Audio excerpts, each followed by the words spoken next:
ada seorang pemuda sedang mancing di sungai. Baru sebentar dia sudah mendapatkan ikan macam-macam. Tapi alangkah terkejutnya si pemuda itu saat melihat ikan mas itu berbicara. "Tolong, jangan makan aku mau menikah denganmu." Olahlah, tiba-tiba ikan mas itu berubah menjadi putri yang cantik jelita. Sebelum menikah, putri itu memberi syarat tidak boleh ada yang tahu bahwa dia seekor ikan. Mereka akhirnya menikah dan mempunyai anak laki-laki yang diberi nama Toba. Toba tumbuh menjadi anak yang nakal. Sampai pada suatu hari, ayahnya pun memarahi sang anak dengan sebutan, "Dasar anak ikan." Ayahnya pun lupa dengan janjinya. Seketika awan hitam disertai petir dan hujan deras membanjiri semuanya hingga menjadi danau. Putri dan Toba lenyap di telan banjir. Sang ayah pun menyesali perbuatannya. Kini danau itu dikenal dengan nama Danau Toba. Terima kasih. Halo teman-teman, nama saya Audrey. Kali ini saya akan menceritakan sebuah kisah rakyat yang berasal dari Kalimantan Barat, yaitu Batu Menangis. Menceritakan seorang gadis bernama Darmi yang tinggal bersama ibunya di sebuah pondok yang amat sangat sederhana. Setiap hari ibu Darmi selalu bekerja keras membantu tulang demi menghidupi mereka berdua. Sementara Darmi hanya bermalas-malasan dan memanjakan diri. Ibunya sering meminta tolong kepada Darmi, tapi Darmi menolaknya. Karena penampilan ibunya yang sangat lusuh, Darmi pun menjadi malu kepada orang-orang. Dan Darmi sering mengatakan bahwa ibunya itu adalah pembantu. Ibunya sangat sedih dan berdoa kepada Tuhan. Setelah selesai berdoa kepada Tuhan, hal yang tak terduga terjadi kepada Darmi. Kakinya berubah menjadi batu dan dengan cepat tubuhnya pun menjadi batu. Darmi hanya bisa memohon ampun kepada Tuhan karena dia tahu dia telah mengingkari ibunya sendiri. Ibunya juga menangis, tapi tetap Darmi menjadi batu yang mengeluarkan air mata. Sekian cerita dari Kalimantan Barat. Pesan moral yang kita dapatkan dari cerita ini adalah kita tidak boleh durhaka kepada orang tua. Kita tidak boleh kasar kepada orang tua. Kita harus membantu orang tua, kita harus berbakti kepada orang tua, dan kita tidak boleh sombong dan bermalas-malasan karena itu adalah sifat yang tidak baik. Nah teman-teman, semoga cerita Darmi ini dapat membuat kita semakin baik kepada orang tua dan tidak durhaka kepada orang tua. Terima kasih. Halo, saya Alexa. Saya kelas 3 SD. Nomor absen saya 1. Saya mau menceritakan tentang legenda Timun Mas. Pada zaman dahulu, ada sebuah ibu yang sudah tua. Dia belum punya anak. Jadi dia bekerja sendiri terus karena dia belum punya anak. Saat dia bekerja, dia ketemu raksasa besar. Kata raksasanya, "Halo, perempuan tua."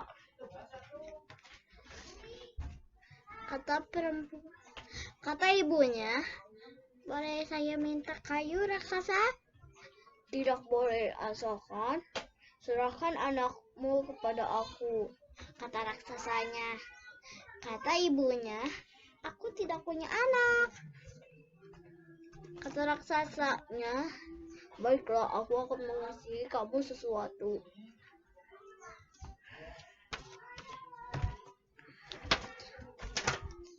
dia mengasihkan ini. Namanya teh biji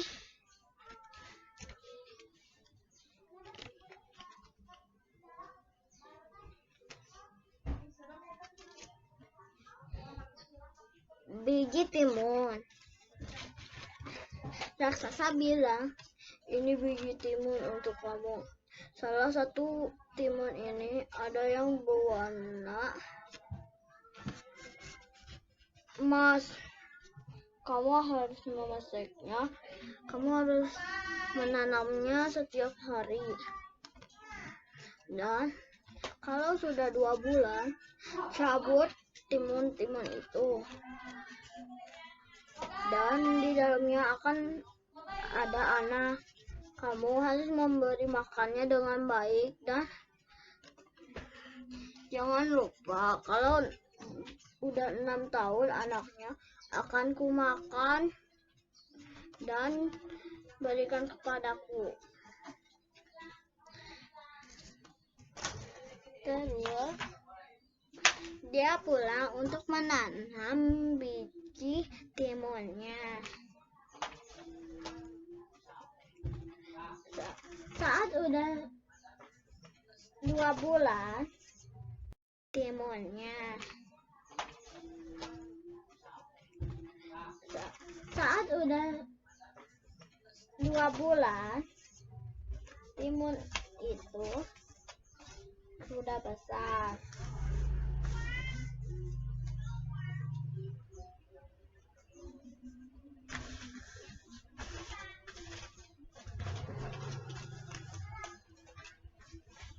Timun itu menjadi besar dan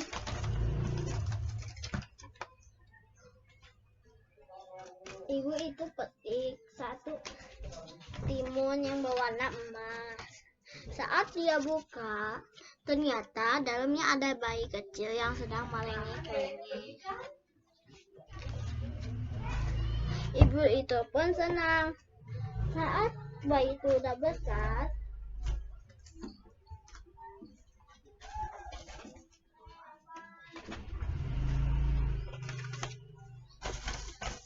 anak itu udah besar, dia sedang bermain dengan ibunya.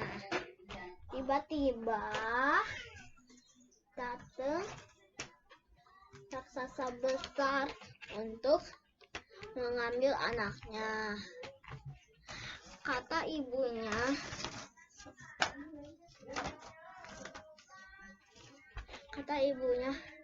ampun raksasa, aku hanya menepati janji dariku sendiri. Nanti raksasa, timun emas belum siap, kata ibunya. Kata raksasanya, baiklah, besok akan ku ambil timun emas, kata raksasa. Raksasa tertawa-tawa dengan gembira. Lalu ibu itu pun bingung memikirkan anaknya si timun emas. Saat ibunya sudah tidur,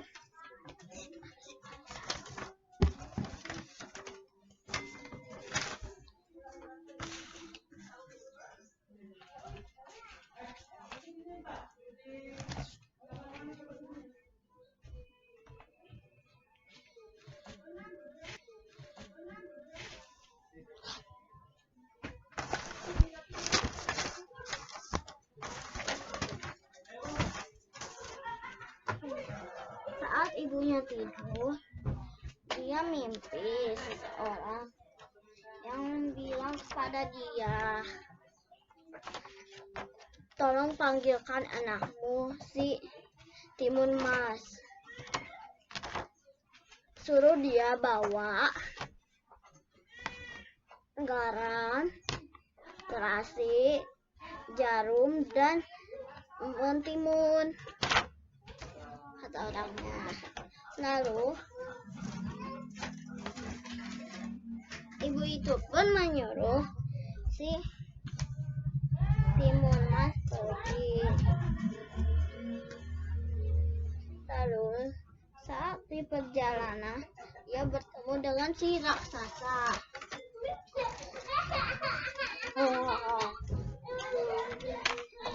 Dia pun kaget. Dia pun lari dengan cepat.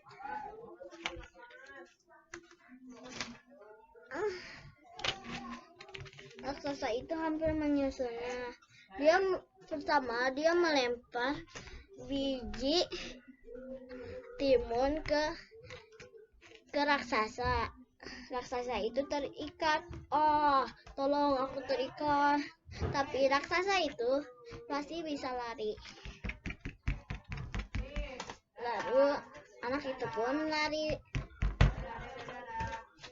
Dia melempar sesuatu lagi. Dia melemparkan jarum dan jarumnya mengeluarkan bambu yang tajam. Bambu itu menusuk-nusuk badan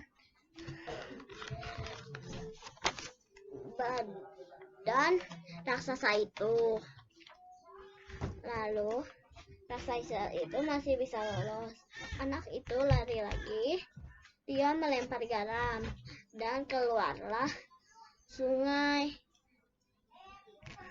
Raksasa itu pun berenang dengan cepat. Lalu anak itu pun lari lagi karena raksasa itu masih bisa lolos. Anak itu mengeluarkan terasi dan melemparnya. Lalu raksasa itu lihat, ia mengaku bundaku, bajunya begitu lusuh. Tak mungkin dia sama dengan kaumku. Halo, kali ini saya akan cerita tentang Malin Kundang, anak durhaka. Malin dibesarkan oleh ibunya dan dia ingin menjadi seorang yang kaya agar bisa membantu ibunya. Setelah dia sudah besar, dia pergi lama dan ibunya merindukannya sampai menunggu di pantai lama. Setelah Malin Kundang pulang ke tempat lahirnya, ibunya langsung berteriak bilang, "Malin anakku, akhirnya kau kembali." Dan Malin sudah memiliki seorang istri, dan seorang istri itu bilang, "Malin itu bukan ibumu kan? Bukankah kau bilang ibumu itu seorang yang kaya?" Dan Malin langsung mendorong ibunya dan bilang, "Dia bukan ibuku, dia hanya orang miskin yang meminta bantuan kita agar dia ikut menjadi kaya." Dan setelah itu Malin kembali lagi ke tempat sebelum dia pergi, dan dia meninggalkan tempat kelahirannya. Dan ibunya menangis dan bilang pada Tuhan, "Tuhan, jika dia bukan anakku, berilah dia sehat. Tapi jika dia anakku, ubahlah dia jadi batu." Saat selesai ibunya berdoa, ibunya kembali ke rumahnya, dan saat Malin sedang naik kapal, ada hujan petir besar dan menimpa kapalnya dan dia berubah jadi batu. Inti dari cerita ini, hormatilah ibumu yang sudah membesarkanmu dari kecil. Pada suatu hari, ada kelinci yang sombong dan kura-kura yang baik. Suatu hari, kelinci yang jahat ini mengajak kura-kura untuk lomba lari. Besoknya, kelinci dan kura-kura mengadakan lomba lari. Dan lomba lari pun dimulai. Kelinci melompat-lompat dan berlari sangat kencang, tetapi kura-kura berjalan santai, tidak seperti kelinci yang sombong. Akhirnya pun kelinci beristirahat di bawah pohon besar. Kelinci pun tertidur. Kura-kura pun menyusul kelinci sampai garis finish dan kelinci kalah dalam pertandingan lomba lari ini. Dan kelinci minta maaf kepada kura-kura karena kelinci sudah mengejek dan sombong kepada kura-kura. Akhirnya mereka pun berteman. Terima kasih.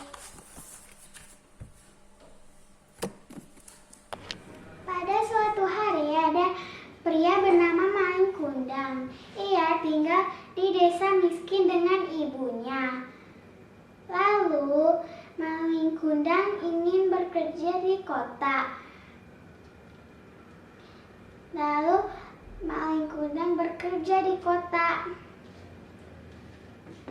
Beberapa tahun kemudian, Maling Kundang menikah dengan wanita kaya di kota. Lalu, istrinya Maling Kundang ingin mengenali ibunya.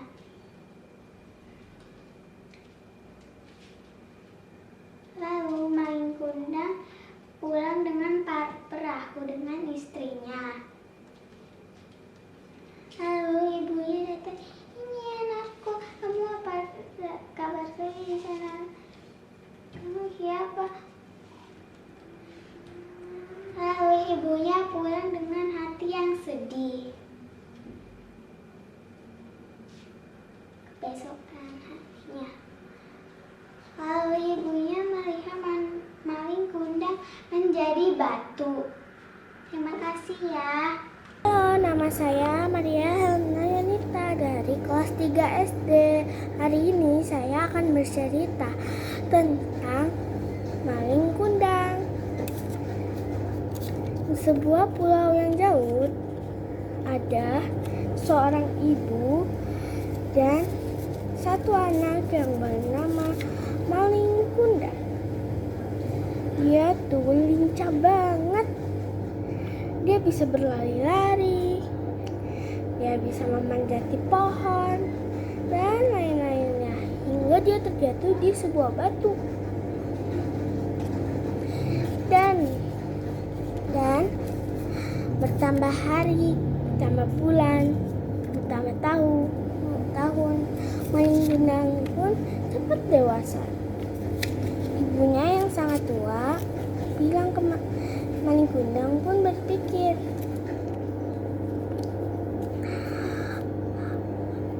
"Aku ingin mencari pekerjaan agar aku bisa menjadi kaya.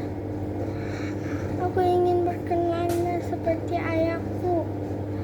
Dan Maling Kundang pun bercakap seperti itu. Saat malam tiba, Maling Kundang pun mengatakan kepada ibunya, Ibu, aku mohon, aku ingin berkelana seperti ayah." Maling Kundang, kamu boleh saja, tapi jangan sampai kau ditangkap bajak laut. "Baik ibu, besok aku akan berangkat." Lalu Maling Kundang pun berangkat dengan kapal kecilnya. Maling Kundang berangkat. "Sampai jumpa lagi ibu, aku akan pulang." Maling Kundang pun pergi. Setelah bertahun-tahun, Maling Kundang pun akhirnya kembali, tapi bersama putri. Entah itu putri siapa.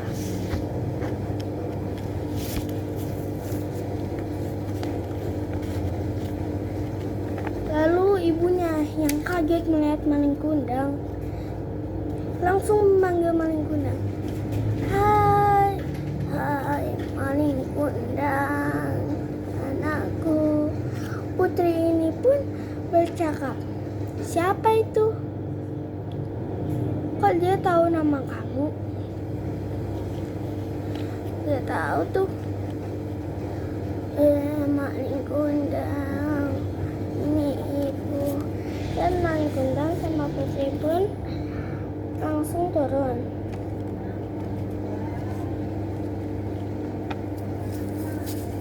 Maling kundang, siapa? Kamu siapa? Ibunya pun kecewa karena maling kundang berkata seperti itu kepada ibunya. Jadi ini ibu nak. Siapa sih itu maling kundang? Putri ini pun nanya lagi. Ini ibu nak yang telah membesarkan kamu. Itu cuma pengemis biasa.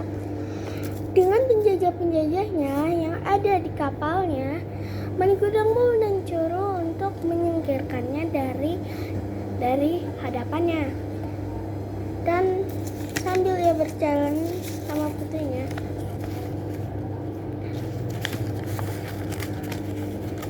ibunya maling kundang pun dibawa oleh penjajah-penjajahnya. Ibunya berkata, aku akan kutuk kau jadi batu. Lalu gak sengaja maling kundang tersenggol batu yang waktu dia kecil.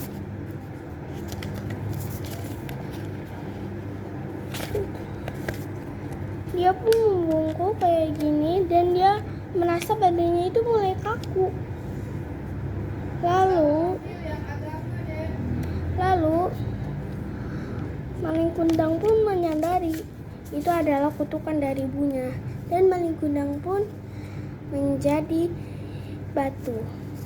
Sampai sekarang batunya masih ada, tapi dinyatakan hoax. Jadi pesan moral dari cerita ini adalah jangan menjadi anak yang seperti maling kundang. Menjadi anak yang durhaka, tidak mengenali ibunya karena dia tidak ingin dianggap miskin. Dan segini ceritanya. Pagi Bu Esti, saya akan menceritakan Tangkuban Perahu.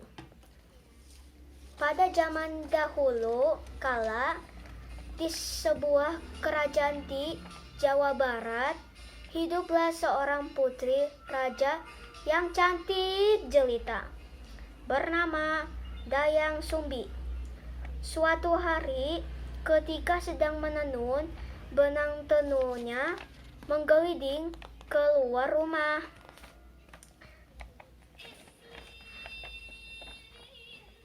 Gadis itu berkata, benangku, jauh sekali jatuhnya.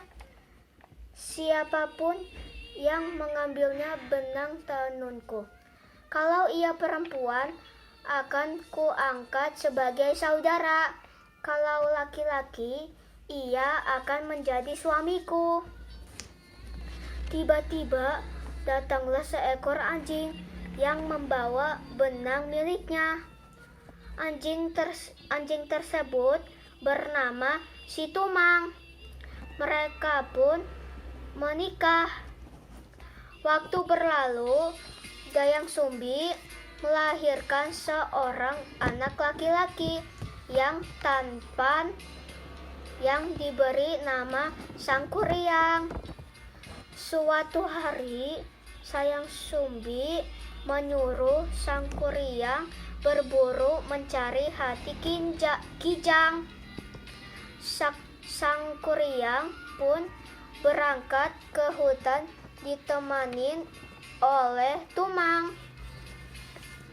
Setelah berburu sepanjang hari, Sangkuriang tak mendapatkan seekor kijang pun. Ia juga kesal karena si Tumang tidak membantunya berburu, lalu memanah si Tumang sehingga anjing itu mati. Sang Kuryang mengambil hati si Tumang dan membawanya pulang. Dayang Sumbi tidak percaya bahwa hati yang dibawa anaknya adalah hati seekor rusa. Akhirnya Sang Kuryang mengakui bahwa hati yang dibawanya adalah hati Tumang. Betapa murka Dayang Sumbi. Tanpa sadar ia memukul kepada Sang Kuryang hingga menimbulkan bekas di kepala Sang Kuryang. Kesal, lalu pergi meninggalkan rumah. Dayang Sumbi menyesali perbuatannya. Kesungguhannya dalam bertambah membuat para dewa menganugerahkannya kecantikan abadi.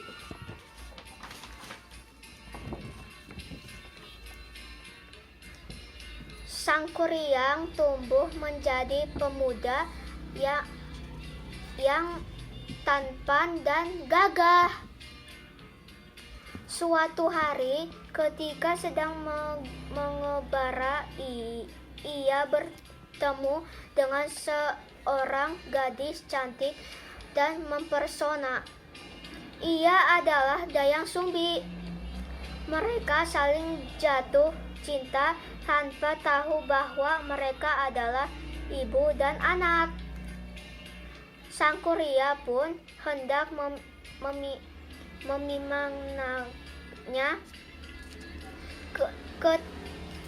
ketika akan mengikatkan kain di kepala calon suaminya. Dayang Sumbi melihat bekas luka yang sama dengan bekas luka anaknya. Ia sangat terkejut dan yakin bahwa calon suaminya adalah anak kandungnya. Dayang Sumbi segera mencari akal untuk menggagalkan pernikahannya. Ia mengajukan persyaratan, yaitu membendung Sungai Citarum dan membuatkan perahu yang besar. Kedua syarat ini harus diselesaikan sebelum fajar. Sang Kuryang menyanggupinya. Sebelum fajar, Dayang Sumbi panik. Ia meminta perempuan desa menumbuk padi. Ayam jago pun berkokok karena mengira fajar telah datang. Para makhluk gajib yang datang membantu Sang Kuryang pun ketakutan. Sang Kuryang sangat kesal. Dengan marah, ia menjebol tanggul yang telah hampir selesai dibuatnya. Akhirnya, terjadilah banjir yang melanda seluruh desa. Perahu pun ia tendang sehingga terlempar jauh dan terbalik. Sampan besar itu lama-kelamaan berubah menjadi sebuah gunung yang kemudian diberi nama Gunung Tangkuban Perahu, yang artinya perahu terbalik. Nah, pesan moral dari dongeng Tangkuban Perahu adalah janganlah berbohong dan menipu untuk kepentingan diri sendiri. Selain itu, jangan memaksa kehendak kita kepada orang lain. Terima kasih Bu Esti.